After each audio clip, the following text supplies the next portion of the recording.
اور یہ معاملہ ان معاملات کو اب نیلم جیلم پاور پروجیکٹ سستا ترین پروجیکٹ ہے اور اس کو 500 ارب روپے عوام نے نیلم جیلم سرچارج اپنے بلوں لگایا ہے اور اب وہ اس وقت بند پڑا ہے, خراب ہو گیا ہے اور اس کو شاید 2 سے بند کیا گیا ہے اور 1 سال وہ کچھ مہینے پہلے بھی بند رہ چکا ہے. تو سستی بجلی سسٹم سے نکل جاتی ہے تو عوام بیچارے کدھر جائیں؟ یہ عوام کا نقصان ہوگا. اگر نیلم جیلم بند پڑا ہے تو عوام کا نقصان ہو رہا ہے کیونکہ عوام نے اپنی جیب سے پیسے دے کر اس کو لگایا تھا.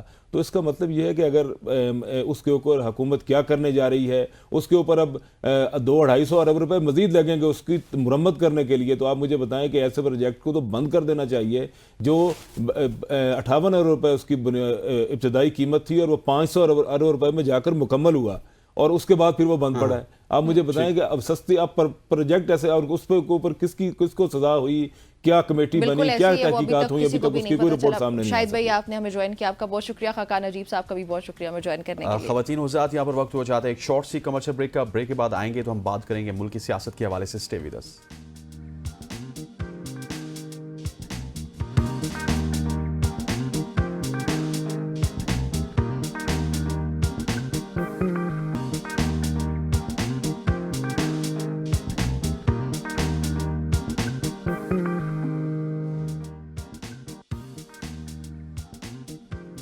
Welcome back everybody. Pakistani سیاست میں جہاں پہ دیگر تمام تر معاملات ہیں وہاں پہ ایک افسوسناک واقعہ اس کو سب کنڈیم کرتے ہیں, وہ یہ کہ سابق چیف جسٹس پاکستان قاضی فائز عیسیٰ صاحب کی گاڑی پر حملہ ہوا جس کی محسن نقوی صاحب وزیر داخلہ نے شدید الفاظ میں مذمت کی ہے اور انہوں نے کہا ہے کہ پاکستانی ہائی کمیشن کے حکام کو کہ آپ فوری طور پہ تحقیقات کا ان کی طرف سے حکم دیا گیا. وزیر داخلہ محسن نقوی نے ان کا جو بیان اس میں یہ بھی کہا کہ لندن میں سابق چیف جسٹس قاضی فائز عیسیٰ اور پاکستانی ہائی کمیشن کی گاڑی پر حملہ قابل مذمت ہے. اس پہ جمعیت علماء اسلام فے کے سربراہ مولانا فضل الرحمان نے کہا کہ پارلیمنٹ کی خود مختاری, یہ دوسرا ٹاپک ہے کہ انہوں نے یہ کہا کہ پارلیمنٹ کی خود مختاری سے کبھی انکار نہیں کرتے ہم لوگ. پاکستان میں آئین کی بنیاد اسلام ہے اور ملک میں جو ڈیموکریسی ہے اس کا مقصد یہی ہے کہ عوام کی مرضی کے خلاف زبردستی ان پر کوئی بھی قوانین, کوئی بھی آئین کی شکل جو ہے وہ مسلط نہیں ہو اور حکمرانی جو ہے وہ صرف عوام کے پاس ہے, ان کے منتخب کردہ جو لوگ ہیں ان کی ہونی چاہیے, یہ ان کا کہنا ہے. بالکل ایسی ہے. اور اسی حوالے سے بات کرنے کے لیے آج کے اس پروگرام میں ہمارے ساتھ موجود ہیں سینئر تجزیہ نگار امتیاز گل صاحب. سب سے پہلے سر آپ کو خوش آمدید کہتے ہیں, گڈ مارننگ. سوال پہلا یہی ہے, جس طرح نمرہ نے بتایا کہ قاضی فائز عیسیٰ صاحب اس وقت لندن میں موجود ہیں لیکن ان کی گاڑی کے ساتھ کیا کہتے ہوتے ہیں کہ تحریک انصاف کے ہمیں کارکنان نظر آ رہے ہیں پیچھے بھاگتے ہوئے. اس کی کہیں نہ کہیں پہ مذمت بھی کی جا رہی ہے پاکستان میں. اس واقعے کو کس طرح سے دیکھتے ہیں؟ دیکھیے, احتجاج کرنا کوئی بری بات نہیں ہے لیکن ہلڑ بازی, کسی کو گالیاں دینا, غلط نازیبہ قسم کے الفاظ استعمال کرنا وہ بالکل نامناسب ہے, یہ نہیں ہونا چاہیے. آپ بالکل بڑے منظم انداز میں بھی یہ احتجاج ہو سکتا ہے. جس انداز میں ہوا ہے بعض اوقات اس میں پھر لوگ بہت بدتمیزی بھی کرتے ہیں. میرا خیال ہے وہ قابل مذمت بات ہے, اس طرح نہیں ہونا چاہیے کیونکہ اس میں آپ کا اپنا کوئی بھلا نہیں ہو رہا ہے بلکہ جس معاشرے میں یہ کام ہو رہا ہے وہاں پہ چونکہ یہ روایت اس انداز کی نہیں ہے, لہٰذا خود بدنامی اسی پارٹی کی ہوتی ہے جس پارٹی سے ان کارکنوں کا تعلق ہوتا ہے. صحیح. اچھا سر یہ بتائیے گا کہ سلمان اکرم راجہ تو یہ کہہ رہے ہیں کہ اگر ججز کی تعداد بڑھا کے 23 کی جگہ 24 پہ کر دی جائے تو ہمیں اس پہ تو کوئی اعتراض نہیں ہے, ہم تو 26ویں آئینی ترمیم کو چیلنج کرنے کے لیے جا رہے ہیں. آپ کو کیا لگتا ہے کہ یہ ٹھیک فیصلہ ہے تحریک انصاف کا؟ کیونکہ یہ بھی تو ہو سکتا ہے کہ حکومت اپنی مرضی کے ججز اپوائنٹ کر رہی ہے, یہ کہہ رہا ہے متعدد حلقوں کا, اب اس کو اس طرح سے کاؤنٹر نہیں کیا جا رہا ہے اپوزیشن کی طرف سے, لیکن 26ویں آئینی ترمیم کو کاؤنٹر کرنے کی کوشش کی جا رہی ہے, حالانکہ حکومت شاید 27ویں کی باتیں بھی سامنے آ رہی ہیں. تو کامیاب ہو پائے گی تحریک انصاف اس میں؟ دیکھیے, چاہے تحریک انصاف ہے, چاہے مسلم لیگ ہے, چاہے پیپلز پارٹی ہے, چاہے یہ بڑے بڑے وکیل ہیں, اصل مسئلے کی طرف وہ نہیں آ رہے ہیں. یعنی ججوں کی تعداد بڑھانے سے اس ملک میں جو کیسز ہیں عدالتوں میں ان کی تعداد میں کمی نہیں ہوگی بلکہ اس میں مسلسل اضافہ ہوتا چلا جائے گا. 2 3 4 5 جج اضافہ کر دینے سے یہ مسئلہ حل نہیں ہونے والا. بنیادی مسئلہ ہمارا فوجداری قانون ہے, اس کے تحت جس انداز میں پولیس کے پاس بے شمار اختیارات ہیں, اس کے تحت پولیس جس انداز میں FIR درج کرتی ہے, اور پھر یہ ایک سٹے آرڈر ایک بہت ہی برا قانون ہے جس کا انتہائی ناجائز استعمال ہوتا ہے. تو معلوم نہیں، یہ بڑے بڑے وکیل ہیں، اس طرف یہ آتے نہیں کہ جو مرض ہے، اصل مرض، جی اس کا علاج کیے بغیر آپ اس کی سمٹمز کو ٹریٹ کر رہے ہیں. تو سمٹمز یا علامات جو ہیں وہ ٹریٹ کرنے سے اندر کا جو گند ہے، اصل جو کینسر ہے، وہ ختم نہیں ہوتا ہے. تو یہ تو اب وقت آ گیا ہے. پاکستان میں میں نے 1860 اور 1861 کے قوانین بنیاد ہیں ابھی بھی ہمارے نظام انصاف کی. برطانوی یہ حکمران یہ لے کے آئے تھے، لیکن ہمیں یہ بھی سوچنا چاہیے کہ برطانیہ میں ہر 10 سال کے بعد قوانین میں ان پہ نظر ثانی ہوتی ہے اور دیکھا جاتا ہے کہ 10 سال میں کیا کیا غلط قانون استعمال ہوا اور اس میں گنجائش کیا ہے بہتری کی.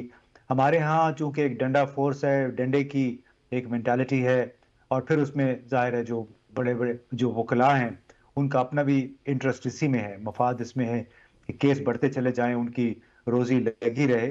تو اصل خرابی جب تک نہیں ہوگی، اب جج بے شک آپ 10 بھی کر لیں، تمام پارٹیاں بھی مل جائیں، مسئلہ حل ہونے والا نہیں ہے. سر آپ کی بات سے 100% ایگری کرتا ہوں. آپ نے کہا اصل خرابی کی طرف کوئی نہیں جا رہا، لیکن ہمارے سیاستدان ہیں. آپ ایک بشرا بی بی کے کیس کی مثال لیجئے. ایک طرف ان کو عدالت سے ریلیف ملا، دوسری طرف ہماری حکومتی جو نمائندہ جماعت ہے مسلم لیگ نون، وہ ہمیں یہ کہتی نظر آ رہی ہے کہ ان کی ڈیل ہو چکی ہے. مطلب ہم ججز کے اوپر کس طرح سے اعتماد کریں گے، سسٹم کے اوپر کس طرح سے اعتماد کریں گے؟ یہ جو ڈیل کے نتیجے میں باہر ہیں، تو مطلب ڈیل کے نتیجے میں سب چیزیں ہو جاتی ہیں. That is very unfortunate. دیکھیں جو غالب اکثریت کیسز کی تھی، چاہے وہ بشرا بی بی کے خلاف تھے، چاہے پی ٹی آئی کے وہ لیڈر جو ابھی تک جیل میں ہیں، میاں محمود رشید، سینیٹر اعجاز چودھری، ڈاکٹر یاسمین راشد، اعظم سواتی اور بشمول عمران خان کے، کیا وہ اول تو بات یہ کہ وہ جائز کیس تھے. دوسری بات جن کیسوں میں عمران خان کو، بشرا بی بی کو، کچھ اور لوگوں کو سزائیں ہوئی ہیں، کیا وہ جج اس اہل تھے؟ کیا یہ ان کا اپنا فیصلہ تھا؟ یہ تو بہت بڑے سوالات ہیں کہ جو ڈسٹرکٹ جج، سیشن جج ابو الحسنات جو کہ ابھی آج کل بہت زیر بحث ہے، تو کیا یہ فیصلے اس نے اپنی سمجھ کے مطابق دیے تھے یا اس سے فیصلہ یہ کروایا گیا تھا؟ تو یہ ایک اور پہلو ہے ہمارے عدالتی نظام کا کہ جہاں پہ عدلیہ مکمل طور پہ آزاد نہیں ہے. اور اس حوالے سے اسلام آباد ہائی کورٹ کے 6 ججوں نے 25 مارچ کو ایک خط بھی لکھا تھا. 4 ہائی کورٹس نے اس کی انڈورسمنٹ بھی کی تھی، اس کی توثیق بھی کی تھی کہ بلا شبہ ان پہ بیرونی دباؤ ہوتا ہے. اور یہی وہ باتیں ہیں جس کا ذکر جسٹس منصور علی شاہ نے اپنے 24 اکتوبر کے خط میں بھی کیا تھا. تو ہمیں اصل ایشو کی طرف جانے کی بجائے یہ کہ جج کی تعداد بڑھا دیں، جج وہ پیپلز پارٹی کا ہے، پی ٹی آئی کا ہے یا مسلم لیگ کا ہے، مطلب ہر ایک کی اپنی اپنی وہ چوائسز ہوتی ہیں. لیکن کیا اس سے پاکستان کے نظام انصاف کے جو بنیادی مسائل ہیں، یعنی برطانوی سامراج کا دیا ہوا نظام انصاف، اس میں پولیس کے بے شمار اختیارات، اور اس نظام کے اندر پھر کرپشن، اور کرپشن کے ساتھ ساتھ پھر اس پہ عدالتوں کے باہر سے جو دباؤ آتا ہے، جو مقتدر حلقے ان کی طرف سے دباؤ آتا ہے. اصل مسئلہ تو یہ ہے ججوں کی تعداد اضافہ کرنا نہیں ہے. ٹھیک، صحیح. اچھا امتیاز صاحب، جو بات کریں سلمان اکرم راجہ 26ویں آئینی ترمیم کو چیلنج کرنے کی، آپ کی رائے میں ان کے لیے کیا وجوہات ہوں گی؟ وہ کن گراؤنڈز پہ کریں گے؟ کن پوائنٹس کو جواز بنائیں گے اس کو چیلنج کرنے کے لیے؟ ان کو کیا گراؤنڈز پیش کرنے پڑیں گے کہ اس میں یہ آئینی اور قانونی سکم ہے؟ دیکھیے اول تو بات یہ ہے کہ آئینی ترمیم اب ہو چکی ہے. جی. نمبر 2، جب ہو رہی تھی تو اس وقت سینٹ میں خیبر پختونخوا کی نمائندگی نہیں ہے، یعنی ایک ادھورا نامکمل سینٹ ہے. تو اس کو آپ کیسے بنیاد بنا سکتے ہیں کہ اس کی 2/3 اکثریت نے ووٹ دے دیے؟ جس طرح وہ اکثریت حاصل کی گئی وہ بھی سب کو معلوم ہے. ان 2 سینیٹرز کو ابھی بلوچستان نیشنل پارٹی نے نکال بھی دیا ہے جنہوں نے اس کے لیے ووٹ دیا. تو چاہے 26ویں یا 27ویں ترمیم ہے، اس سے کچھ حاصل ہونے والا نہیں. یہ ترامیم اس وقت معنی رکھتی ہیں جب ہاؤس مکمل ہو، جب بیرونی دباؤ نہ ہو، جب یہ خرید و فروخت کا کاروبار اس میں انوالو نہ ہو. تو اب 27 کیا یہ 28ویں ترمیم بھی کر دیں گے، اس میں کوئی ایشو نہیں ہے جب تک ہمارے نظام کی جو بنیادی بیماریاں ہیں ان کا علاج نہ کیا جائے. ٹھیک. اچھا سر، تھوڑا سا موو آن کرتے ہیں دوسری جانب، جہاں پہ پاکستان تحریک انصاف کی اگر بات کی جائے تو وہاں پہ بھی ہمیں ڈفرینٹ تھنک ٹیک نظر آتے ہیں. کچھ ان کے رہنما کہتے ہیں کہ ہمیں اسٹیبلشمنٹ کے ساتھ ہمارے رابطے استوار ہو چکے ہیں, اب روز بروز ہمارے رابطے اور بہتر ہو رہے ہیں. کچھ کہہ رہے ہیں کہ ہم نے 4 لاکھ بندہ لے کے آنا, جیسا راجہ صاحب کی بات کی جائے تو اس کے بعد ہی عمران خان کو ریلیز کیا جائے گا. اور کچھ کہتے ہیں کہ جلسوں سے تو کچھ بنے گا نہیں, دھرنے سے ہوگا. اگر آپ دھرنا ڈالیں گے, اسلام آباد میں آ کے بیٹھیں گے تو اس کے بعد عمران خان ریلیز ہوں گے. تو تحریک انصاف کیوں کنفیوژن کا شکار ہے؟ اس لیے کہ ان کا جو مرکزی رہنما ہے وہ جیل میں ہے اور اس کے ساتھ براہ راست کسی کی کمیونیکیشن نہیں ہے, نہیں وہ براہ راست عام لوگوں سے اپنے پارٹی رہنماؤں سے بات کر سکتا ہے. مسئلہ یہ کہ آپ 4 لاکھ 10 لاکھ لوگ لے کے چلے جائیں یا 2 لاکھ یا 1 لاکھ لے, یہ ایشو نہیں ہے.